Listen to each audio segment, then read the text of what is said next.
दोस्तों, मेरा नाम मोहम्मद राहिल और आप देख रहे हैं द सिक्का डे। इजराइल लेबनान के बीच दोबारा भड़कते युद्ध का भारत पर क्या होगा असर, इस वीडियो में जानेंगे। नमस्कार, आदाब, सत श्री अकाल। पहले से ही पश्चिमी एशिया में तनाव फिर से बढ़ने लगा है। लेबनान में हिजबुल्लाह के लड़ाकों द्वारा इस्तेमाल किए जा रहे पेजर और वॉकी टॉकी में धमाकों में कई लोग मारे गए हैं और हजारों लोग घायल हैं। लेबनान ने इसका आरोप इजराइल पर लगाया है और बदला लेने की कसम खाई है। इसके बाद आशंका है कि संघर्ष और भड़क सकता है। आइए जानते हैं इसका भारत पर क्या असर हो सकता है।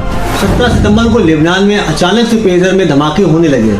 इसमें 20 लोगों की मौत हो गई है और 2500 से ज्यादा घायल हुए हैं। इसके एक दिन बाद यानी 18 सितंबर को वॉकी टॉकी और दूसरे इलेक्ट्रॉनिक उपकरणों में विस्फोटक होने से 14 लोगों की मौत हुई है और सैकड़ों घायल हुए हैं। हिजबुल्लाह ने इसका आरोप इजराइल पर लगाया है। इजराइल ने अभी तक ना तो अपनी भूमिका को नकारा है और ना ही स्वीकार किया है।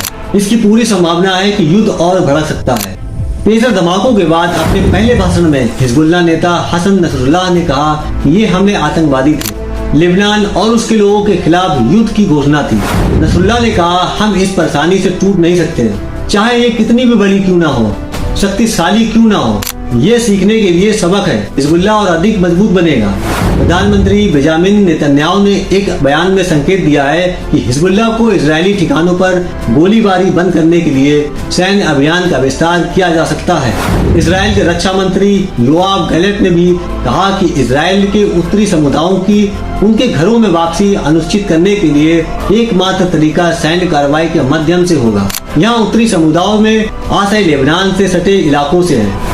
इजराइल का मानना है कि उसने गाजा पट्टी में हमास की सुरंगें, सुरक्षित ठिकाने और हथियारों को नष्ट कर दिया है। ऐसे में उसका ध्यान अब उत्तर में हिजबुल्लाह की तरफ है। इजराइल ने उत्तरी सीमा पर तैनाती बढ़ाई है। गैलेंट ने इजरायली वायुसेना से कहा है कि युद्ध का केंद्र अब उत्तर की ओर बढ़ रहा है और हम बलों और संसाधनों को उत्तर की ओर मोड़ रहे हैं। हिजबुल्लाह के खिलाफ क्या क्या कार्रवाई कर रहा है इजराइल। 30 जुलाई को बेरूत में इजरायली हवाई हमले में हिजबुल्लाह कमांडर फुआद शुक्र की मौत हो गई थी।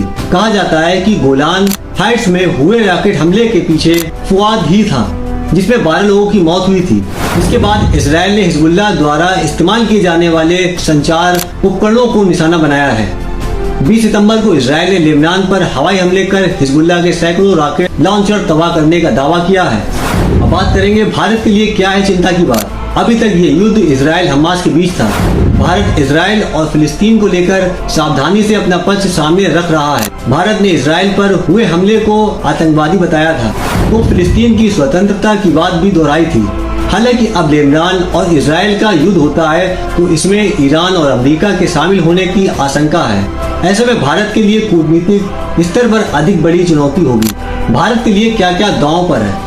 मध्य पूर्व में करीब 90 लाख भारतीय कामगार रहते हैं। ये भारत की विदेशी आय का भी बड़ा जरिया है। ऐसे में इनकी सुरक्षा पर संकट भारत के लिए सबसे बड़ी चिंता होगी। भारत का लगभग 2/3 कच्चा तेल और प्राकृतिक गैस पश्चिमी एशिया देशों से आती है। युद्ध होने की स्थिति में कच्चे तेल की कीमत और आपूर्ति में बदलाव का असर भारत पर भी होगा।